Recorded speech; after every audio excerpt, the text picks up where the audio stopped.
Hello dear students, स्वागत है आप सभी का समृद्धि सोशलॉजी क्लासेस में। आज हम समाज टॉपिक के संबंध में चर्चा करेंगे। तो आइए चलते हैं।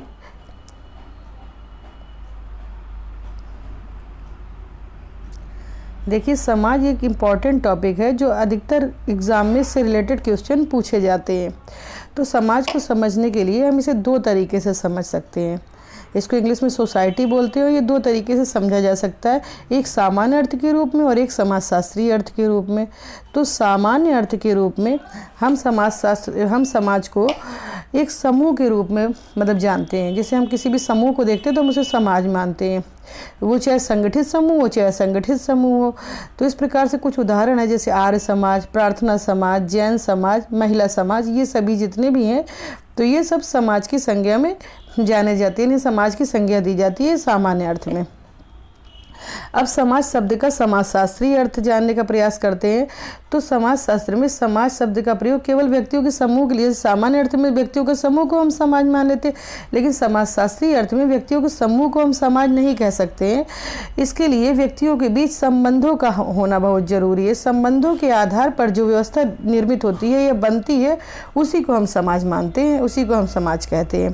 तो इससे रिलेटेड जैसे मैकाइवर एवं पेज है, अरस्तू है, इनके कुछ ऐसे कथन हैं तो इन्होंने ये बताया है कि समाज व्यक्ति के लिए कितना इम्पोर्टेंट है। तो मैकाइवर एवं पेज बताते हैं कि समाज सामाजिक संबंधों का जाल है।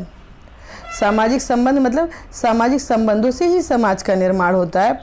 इसी क्रम को आगे बढ़ाते हुए अरस्तू ने भी बोला है कि मनुष्य एक सामाजिक प्राणी है, मतलब प्रत्येक व्यक्ति के लिए समाज में रहना अनिवार्य है। उनका तो ये भी आगे उन्होंने ये भी बोला है कि जो व्यक्ति समाज में नहीं रहते या तो उन्हें हम पशु कह सकते हैं या फिर देवता, लेकिन उन्हें मनुष्य नहीं कहा जा सकता क्योंकि मनुष्य एक सामाजिक प्राणी है। अब आते हैं हम समाज की परिभाषाओं के बारे में। तो समाज की परिभाषाएं निम्नलिखित हैं जो विभिन्न विद्वानों ने अपने अपने आधार पर प्रस्तुत की हैं। तो जैसे मैकाइवर एवं पेज हैं आपके, इन्होंने बताया है कि समाज जो है वो रीतियों, कार्यप्रणालियों की उन्होंने बताया समाज रीतियों, कार्यप्रणालियों की, अधिकार एवं पारस्परिक सहायता की, अनेक समूहों एवं विभागों की, मानव व्यवहार के नियंत्रण तथा स्वतंत्रताओं की एक व्यवस्था है। इस सदैव परिवर्तनशील जटिल व्यवस्था को हम समाज कहते हैं। ये सामाजिक संबंधों का जाल है जो सदैव परिवर्तित होता रहता है। तो देखिए, जो अगर हम इनकी परिभाषा को याद करना चाहते हैं तो परिभाषा में कुछ की पॉइंट्स, जैसे आपकी ये है रीतियों एवं कार्यप्रणालियों, ठीक है। तो इस तरीके से आप इसको समझ सकते हैं। मैकाइवर एवं पेज की परिभाषा में ही इन शब्दों का प्रयोग किया है, जैसे सामाजिक संबंधों का जाल। ये जो प्रयोग किया है तो मैकाइवर एवं पेज ने ही किया, किसी अन्य राइटर ने ये शब्द नहीं प्रयोग किए। तो इन कीवर्ड के द्वारा हम परिभाषा को अच्छे से समझ सकते हैं। अब देखिए, दूसरी परिभाषा है राइट की। राइट ने बताया है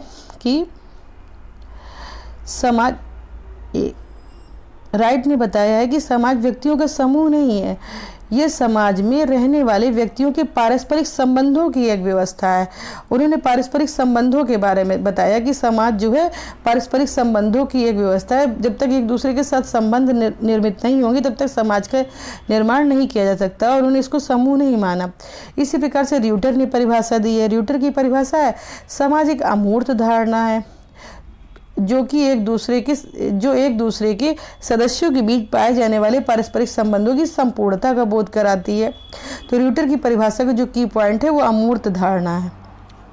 ये अमूर्त धारणा र्यूटर की परिभाषा में है। इस तरीके से आप देखिए, परिभाषाएं प्रत्येक चैप्टर में बहुत है जिनको याद करना पॉसिबल नहीं है।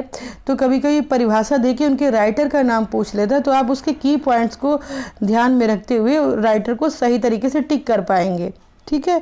अब जो इसके बाद परिभाषा है वो गिडिंग्स की है। तो गिडिंग्स ने कहा है समाज स्वयं एक संघ है, संगठन है, औपचारिक संबंधों का योग है जिसमें परस्पर संबंध रखने वाले एक साथ संगठित होते हैं।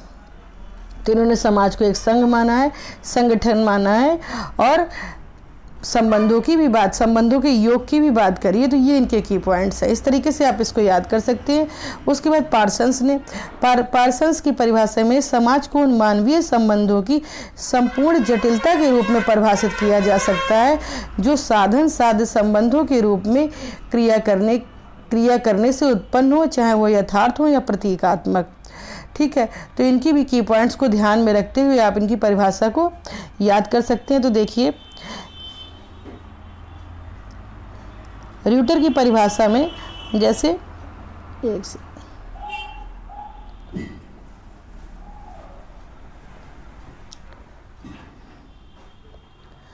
अब देखिए, मैकाइवर एवं पेज ने समाज निर्माण के कुछ महत्वपूर्ण आधार बताए हुए हैं। ठीक है, समाज निर्माण के लिए उन्होंने कुछ महत्वपूर्ण आधार बताए, उसी आधार पे समाज को समझा जा सकता है। इन्हें समाज के तत्वों के रूप में भी हम जान सकते हैं। तो आधार कौन कौन से? उन्होंने बताया कि समाज के लिए रीतियों का होना आवश्यक है, कार्य प्रणालियों का होना आवश्यक है, अधिकार का होना आवश्यक है, पारस्परिक सहयोग का होना आवश्यक है, समूह तथा विभाग होने समाज में जरूरी है, स्वतंत्रता और मानव व्यवहार का नियंत्रण। ये सारे उन्होंने तत्व बताए, आधार बताए, जिनकी संख्या 7 है। और मैकाइवर एवं पेज के अनुसार अगर आपके महत्वपूर्ण आधार पूछे जाते हैं तो वो आप 7 प्रकार के बता सकते हैं। या अगर आपका लॉन्ग क्वेश्चन या शॉर्ट क्वेश्चन में आपको इसको एक्सप्लेन करना है तो आप इसको फिगर को भी ड्रा करके इसको अच्छे से एक्सप्लेन कर सकते हैं।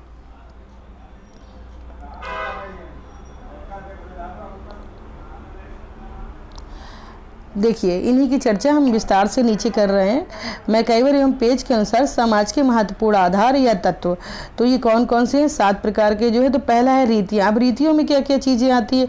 रीतियों में आपका आ जाएगा खान पान, रहन सहन, आपकी वेशभूषा, विवाह, धर्म, जाति, शिक्षा आदि। ये सभी चीज़ें रीतियों के अंतर्गत आती हैं। ये सभी विशेष व्यवहार को प्रेरित करती हैं कि व्यक्ति को किस प्रकार से व्यवहार करना चाहिए। दूसरा है कार्य प्रणालियाँ। इन्हीं के जैसे कार्य प्रणालियों के माध्यम से ही हम अपने कार्यों और आवश्यकताओं को पूरा करते हैं और इससे हमारे उद्देश्यों की पूर्ति होती है। ठीक है। तीसरा है अधिकार। समाज में अनेक संगठन हैं, समूह हैं, समितियां आदि होते हैं जिनके कार्य का संचालन के लिए व्यक्ति को कुछ व्यक्तियों के पास, देखिए समाज में अनेक प्रकार के संगठन, समूह, समितियां होते हैं और इनका संचालन जो है कुछ विशेष व्यक्तियों के द्वारा किया जाता है और उनके पास इसके लिए अधिकार और सत्ता का होना आवश्यक है। ठीक है, तो समाज के लिए अधिकार और सत्ता का होना भी आवश्यक है। उसका चौथा है आपका पारस्परिक सहयोग। देखिए, बिना पारस्परिक सहयोग के हम समाज की कल्पना भी नहीं कर सकते। समाज में जो व्यक्ति रहते हैं तो उनके अंदर एक सहयोग की भावना होना आवश्यक है। फिर पांचवा है आपका समूह तथा विभाग। प्रत्येक समाज में अनेक प्रकार के समूह होते हैं, समितियां होती हैं, संगठन आदि होते हैं जिनकी सहायता से व्यक्ति अनेक प्रकार की आवश्यकताओं की पूर्ति करता है। ठीक है। उसके बाद छठवां जो है आपका मानव व्यवहार पर नियंत्रण। देखिए, समाज इन सभी कार्यों के अतिरिक्त मनुष्य के व्यवहार पर नियंत्रण भी रखता है और वो नियंत्रण 2 तरीके से रखा जाता है, एक औपचारिक तरीके से, दूसरा अनौपचारिक तरीके से। तो जो घर परिवार में जो नियंत्रण रखा जाता है वो आपका अनौपचारिक नियंत्रण होता है और जो आपका कानून के माध्यम से नियंत्रण रखा जाता है, वैधानिक तरीके से जो नियंत्रण रखा जाता है वो औपचारिक नियंत्रण होता है।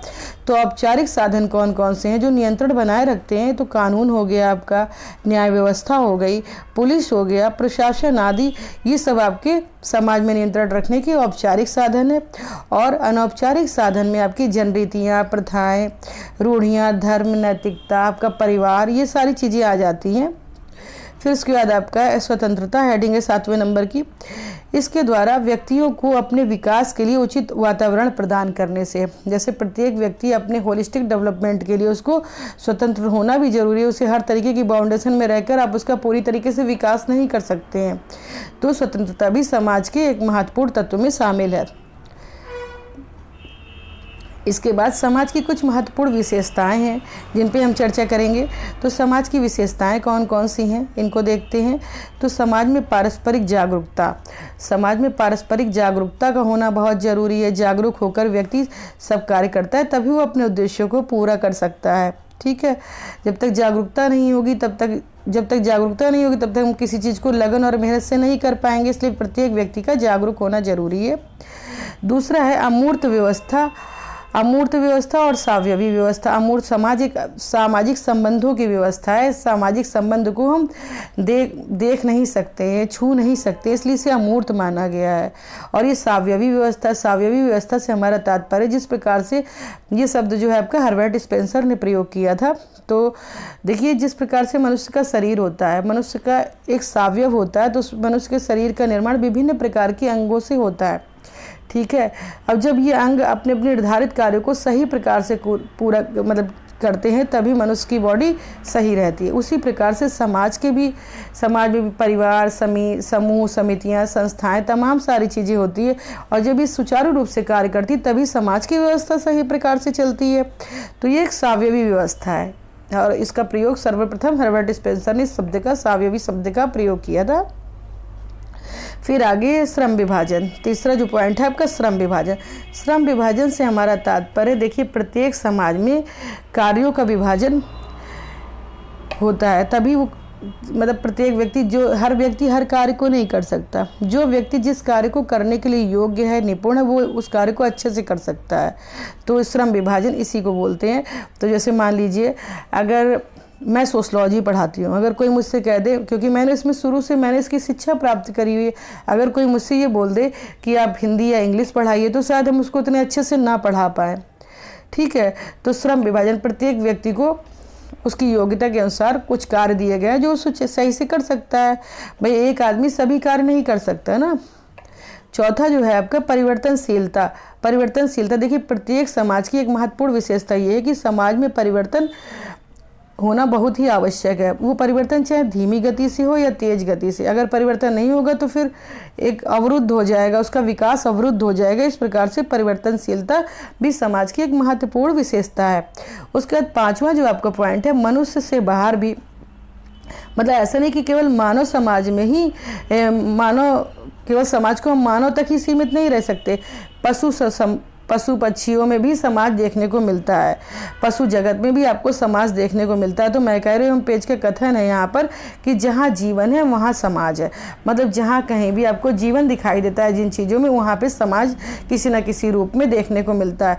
जैसे आप जानवरों को ही देख लीजिए, तो वो झुंड में दिखाई देते हैं। अगर झुंड में दिखाई देते तो इसका मतलब है कि उनमें समाज है। पशु समाज में भी ये चीज़ें हमें देखने को मिलती हैं। फिर उसका छठवां जो आपकी विशेषता है, 6वें नंबर की, वो है सहयोग एवं संघर्ष।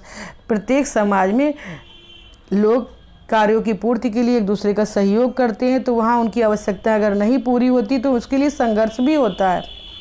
अपनी अपनी इच्छाओं की पूर्ति के लिए सहयोग और संघर्ष दोनों ही अनिवार्य हैं। तो समाज में सहयोग और संघर्ष दोनों को महत्वपूर्ण माना गया है। और उसके बाद 7वें नंबर में समानता एवं असमानता। प्रत्येक समाज में हमें ये भी गुण देखने को मिलता है, समानता और असमानता का। फिर 8वें नंबर की जो आपकी हेडिंग है वो है भौगोलिक क्षेत्र। प्रत्येक समाज का एक भौगोलिक क्षेत्र होता है। हालांकि अगर पर्टिकुलर भौगोलिक क्षेत्र हो तो वो एक समाज की विशेषता हो जाती है। समाज और एक समाज दोनों अलग अलग चीज़ें हैं, लेकिन भौगोलिक क्षेत्र को इसकी विशेषता में शामिल किया गया है। फिर 9वें नंबर की जो आपकी हेडिंग है बृहद संस्कृति। समाज की संस्कृति नवीन संस्कृति नहीं है, ये आज से नहीं, प्राचीन समय से चली आ रही। तो ये बृहद संस्कृति के रूप में हम इसको समझ सकते हैं कि समाज की संस्कृति जो है काफ़ी लंबी है या बड़ी है।